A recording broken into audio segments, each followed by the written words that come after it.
Bismillahirrahmanirrahim. Kesepakatan negara bolehkah diubah?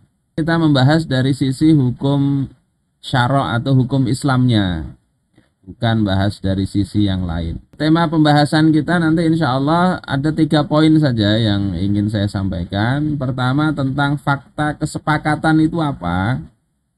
Kemudian yang kedua, hukum membuat kesepakatan ya dalam lingkup negara itu bagaimana. Kemudian yang ketiga, hukum bagaimana mengubah kesepakatan negara. Yang pertama, tentang kesepakatan itu di dalam bahasa Arab ada banyak istilah nanti. Ada istilah al-hudnah, yakni kesepakatan untuk menghentikan perang. Istilah lainnya gencatan senjata. Kemudian ada al-hilfu. Al-hilfu itu kesepakatan untuk urusan militer. Misalnya NATO. NATO itu bahasa Arabnya al-hilful atlasi. Pada masa Rasulullah ada hilful fudul. Kemudian ada kesepakatan yang dinyatakan dengan al-ahdu. Ini lebih ke arah perjanjian. Makanya ada kafir nanti kafir mu'ahid. Orang kafir yang ada perjanjian negara mereka dengan negara kaum muslimin. Kemudian ada kesepakatan itu yang namanya al-aqdu, akad. Ada ijab, ada qabul, yang itu dibenarkan oleh syariat dan membawa konsekuensi hukum terhadap objek yang diakati. Jadi kalau kita bicara kesepakatan, semua ini masuk kesepakatan. Baik al-hudnah, al-hilfu, al-ahdu maupun al-aqad. Ataupun mungkin ada istilah lain yaitu digunakanlah al-mitsaq atau ada ittifaqiyah dan sebagainya. Intinya ada kesepakatan dari 2 orang atau lebih.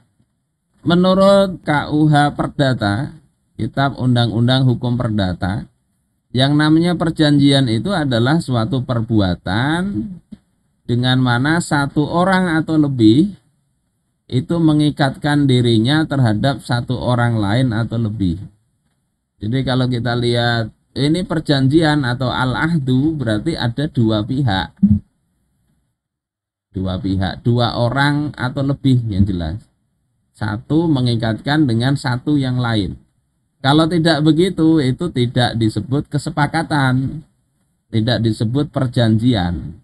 Paling ya sekedar sumpah, sumpah atau nazar atau apalah kalau sendirian. Nah, itu tentang fakta kesepakatan itu begitu. Kemudian bagaimana hukumnya? Ini terkait negara di kitab As-Saksiyah Al-Islamiyah juz kedua. Dikatakan lidaulatil islamiyah antaqida muahadatis sulhi.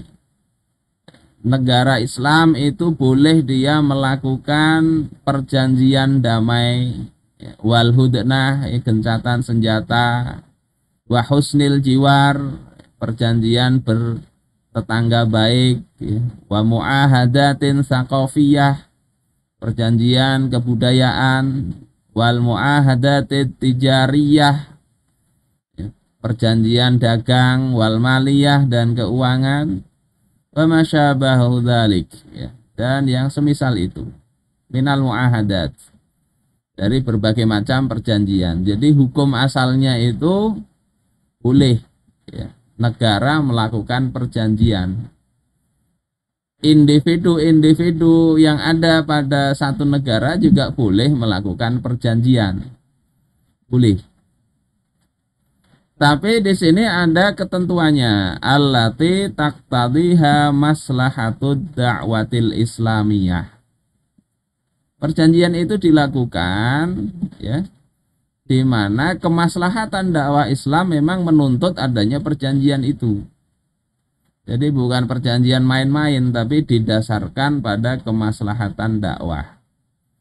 Bisyurutil lati yuqirruhal Islam, dengan syarat-syarat yang dibenarkan oleh Islam. Jadi itu poinnya yang saya kasih warna merah ini. Jadi perjanjian apapun silahkan, Tetapi tadi untuk kemaslahatan dakwah, yang kedua syarat-syaratnya sesuai dengan Islam. Terus poin berikutnya, wa idza tadammanat hadhil muahadatu syartan la yuqirruhal Islam. Kalau perjanjian itu memuat syarat-syarat yang tidak dibenarkan oleh Islam, tidak diakui oleh Islam, fa innahu yabtulu minha minasyurut ma la yasihhu fil Islam. Maka batallah syarat yang tidak sesuai dengan Islam itu. Jadi syaratnya enggak berlaku. Wa tabaqal muahadatu nafidatan fi baqi syurut. Sementara perjanjian itu tetap dijalankan pada syarat-syarat yang lain. Jadi otomatis saja kalau ada syarat yang tidak sesuai dengan Islam, itu batal demi hukum syariat. Jadi hukum kesepakatan begitu. Ya, tidak dianggap ya ketika ada kesepakatan yang menentang Islam, enggak dianggap. Sementara kesepakatan yang hukumnya syaratnya itu dibolehkan dalam Islam itu hendaknya dipenuhi. Ya Allah katakan ya ayyuhalladzina amanu aufu bil uqud. Baik orang-orang yang beriman, penuhilah akad-akad kalian itu. Jadi ini kesepakatan yang dibikin memenuhi syarat maka penuhi. Nah, di dalam Al-Jami' li Ahkamil Quran, tafsir Al-Qurtubi, makna dari aufu bi aqdillahi alaikum. Maknanya itu penuhilah akad Allah atas kalian, wa bi aqdikum ba'dikum ala ba'd. Dan juga akad-akad kalian, sebagian kalian terhadap sebagian yang lain. Jadi kalau ada akad tertentu, kesepakatan dua pihak secara individual itu mestilah dipenuhin, termasuk juga kalau itu kaitannya negara. Kemudian Imam Al-Qurtubi mengutip sabda Rasulullah Shallallahu Alaihi Wasallam, al-mu'minuna 'inda syurutihim. Orang-orang yang beriman itu berada pada syarat-syarat mereka, terikat dengan syarat-syarat mereka. Dan juga Rasul katakan kullu syartin laisa fi kitabillahi fahuwa batil. Setiap syarat yang tidak sesuai dengan kitabullah, tidak ada di kitabullah, fahuwa batilun, maka itu batal. Batil. Ya, wa in kana mi'ata syartin, walaupun ada 100 syarat. Tapi syaratnya enggak sesuai dengan ketentuan Allah, maka itu batal. Fabayyana anna syarta awil aqda alladhi yajibul wafa bihi ma wafaqa kitaballah aidinallah. Sehingga hadis ini menjelaskan bahwasanya syarat atau akad yang wajib untuk dipenuhi itu adalah yang sesuai dengan kitabullah atau agama Allah Ta'ala. Fa'in zahara fiha ma yukhalifu ruddah. Kalau nampak bahwasanya di dalam perjanjian itu ada yang menentang atau berbeda dengan agama Allah, maka itu hendaklah ditolak. Misalnya perjanjian antar negara ya, untuk apa? Ekspor impor minuman keras. Ada perjanjian perdagangan begitu, salah satu klausulnya misalnya, maka nggak boleh, ya, itu batal. Jadi poin di situ, kesepakatan untuk menyelisihi kitabullah itu nggak diakui secara syar'i. Ini hadis riwayat Imam Bukhari, ada dua redaksi. Yang pertama dari Rasulullah, ya, maka min syartin laisa fi kitabillah fahuwa batilun. Ini yang dikutip oleh Imam Al-Qurtubi tadi. Ini juga perkataan Ibnu Umar dan Umar bin Khattab, ya, kullu syartin khalafa kitabullah. Setiap syarat yang menyelisihi kitabullah fahuwa batil, maka itu batil. Wa in ishtarata mi'ata syart, walaupun dia mensyaratkan itu 100 syarat. Ini terkait kesepakatannya ini sah atau tidak. Kalau kesepakatan itu secara syar'i sudah melanggar aturan syariat, kesepakatan untuk menyelisihi hukum Allah Ta'ala, itu masalah pertanyaannya bukan boleh diubah atau tidak. Itu kesepakatannya batal demi hukum syariat. Sepakat nggak mau menerapkan aturan Islam. Kesepakatan seperti itu, yaitu nggak dianggap ada. Bukannya diubah atau tidak, tapi itu memang nggak ada. Nggak diperhitungkan sama sekali. Terus yang kedua, baru kita masuk ke sini nih, kalau kesepakatan itu memang secara syar'i boleh. Baru pertanyaannya tadi, boleh diubah nggak? Nanti memang ada ya kesepakatan yang sifatnya darurat. Ya, itu ada dua kondisi. Salah satunya itu ketika Rasulullah Shallallahu Alaihi Wasallam dikepung oleh pasukan Ahzab itu. Ada Uyainah bin Hisan, ya, dari kabilah Kuat punya pasukan. Rasulullah mau aja berdamai dengan mereka dengan memberikan upeti kepada Uyainah bin Hisan itu dengan sepertiga hasil panen kebun Madinah. Untuk apa? Agar mereka nggak menyerang kaum muslimin, agar pasukan musuh itu berkurang, mereka pulang saja. Tetapi kemudian ketika Sa'ad bin Ubadah itu bertanya, ini wahyu atau ra'yu atau pendapat? Kata Rasulullah, ini ra'yu, strategi. Maka kata Sa'ad bin Ubadah, dulu kami sebelum Islam itu mereka nggak bisa kok makan dari hasil kebun kami kecuali dengan hadiah atau dengan mereka membeli. Sekarang kami itu sudah masuk Islam, kami ini mulia. Demi Allah mereka itu nggak akan dapat hasil kebun kita secara cuma-cuma, ya, sebagaimana upeti tadi, mereka dapatnya pedang kita. Sehingga nggak jadi itu perjanjian antara Rasulullah dengan Uyainah bin Hisan. Tapi dari apa yang dilakukan Rasul itu menunjukkan boleh, ya, dalam kondisi darurat seperti itu boleh.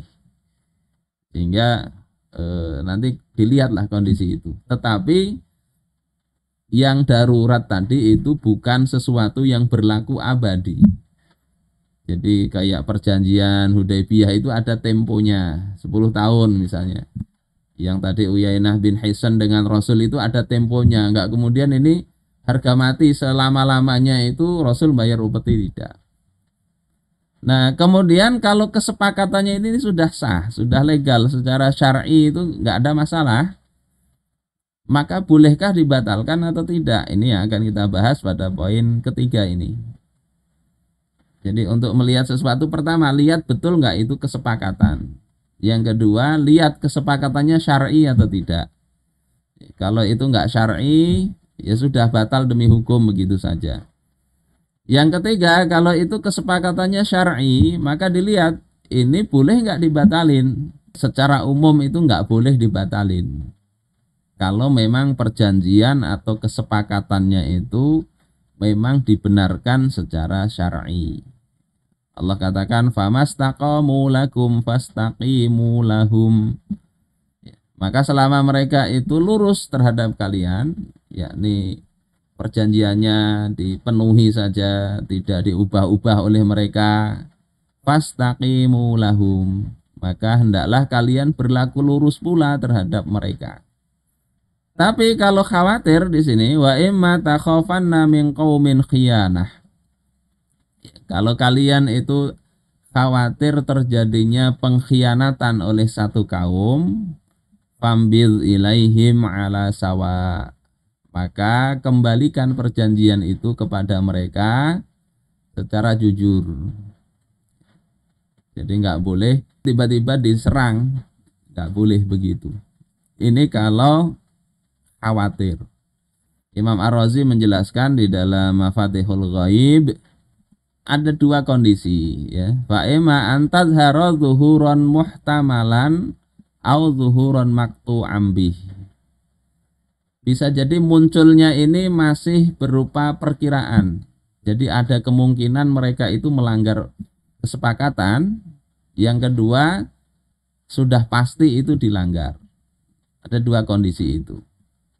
Fa'in al-awwal, ya, ketika yang terjadi itu yang pertama, yakni mereka ini mungkin ya melanggar kesepakatan tapi belum pasti lagi, maka wajib untuk memberitahu persoalan tersebut. Yang kata Allah tadi, fambid ilaihim ala sawa, kembalikan itu perjanjian itu secara jujur, yakni kita sampaikan ke mereka perjanjiannya batal ya, karena tadi mereka ada melanggar sebagian dan itu memang tidak bisa dibuktikan secara pasti. Seperti apa misalnya contohnya Quraidah ya. Wadzalika li anna Quraidata ahadun nabiyya thumma ajabu Aba Sufyan wa ma ma'ahu minal musyrikin. Ada Yahudi Bani Quraidah. Kemudian ada pasukan Ahzab. Pasukan Ahzab ini kaum kafir Quraisy bersekutu dengan kaum musyrik Arab yang lain. 10.000 pasukan datang menyerang Madinah. Rasulullah dengan Bani Quraidah ini punya perjanjian damai. Tetapi Bani Quraidah ini menerima Abu Sufyan, pimpinan pasukan musuh, untuk apa? Ya, menyuruh mereka menyerang kaum muslimin ya, dari belakang saat kaum muslimin menghadapi pasukan Ahzab. Menghadapi seperti ini, maka Rasulullah Shallallahu Alaihi Wasallam itu mengkhawatirkan mereka itu mengkhianati perjanjian. Sehingga kalau dalam kondisi begini kan masih belum secara real mereka itu menyerang, tapi ada tanda-tandanya, yakni mereka itu menerima Abu Sufyan, ada kesepakatan dengan mereka, pembicaraan untuk menyerang kaum muslimin. Sehingga waktu kejadian ini Rasulullah mengembalikan perjanjian itu, membatalkan perjanjian.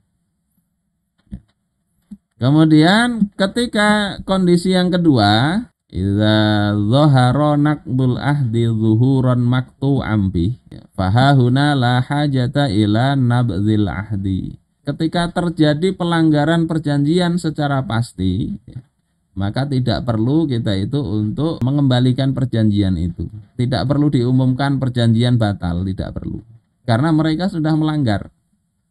Sebagaimana yang terjadi dengan Rasulullah ketika melakukan Futuh Makkah. Kenapa itu terjadi? Padahal ada perjanjian Hudaybiyah, kesepakatan gencatan senjata Rasulullah dengan kaum kafir Quraisy selama 10 tahun. Enggak sampai selesai kok sudah diserang. Itu karena mereka orang-orang yang berjanji dengan Rasul itu menyerang sekutunya Rasul. Yakni mereka menyerang Khuza'ah. Sementara Khuza'ah itu pada perlindungan Rasul. Yang menyerang itu Bani Bakar. Bani Bakar itu pada kelompoknya orang kafir Quraisy di dalam perjanjian Hudaybiyah. Ketika nyata-nyata menyerang begitu, membunuh kaum muslimin di Khuza'ah, di lembah Watir, maka Rasulullah Shallallahu Alaihi Wasallam ketika didatangi oleh Abu Sufyan untuk tetap saja mengakadkan perjanjian Hudaybiyah itu, Rasulullah bahkan menemui Abu Sufyan saja nggak mau. Padahal Abu Sufyan itu di samping kepala orang suku Quraisy juga mertua beliau. Datang ke Madinah ditolak oleh Rasul. Rasul kemudian memobilisir pasukan, 10.000 pasukan terkumpul, langsung mendatangi Makkah. Jadi ada dua kondisi itu. Kalau yang kayak kasus Bani Quraidah itu diumumkan dulu perjanjiannya batal. Kalau kasus penyerangan Khuza'ah ya perjanjian Hudaybiyah langsung diserang aja sudah. Gak perlu babi bu mengumumkan perjanjian batal, gak perlu. Karena mereka sudah menyerang duluan. Ini terkait perjanjian dengan negara. Begitu juga sebetulnya ini berlaku juga ketika kita bicara bukan level negara, ya, tapi level individu, ya, ada perjanjian atau antar gerakan, antar partai atau tokoh-tokoh bangsa melakukan perjanjian, ya sama aja. Kalau itu sudah diingkari, sudah diubah-ubah, maka batal itu demi hukum syariat.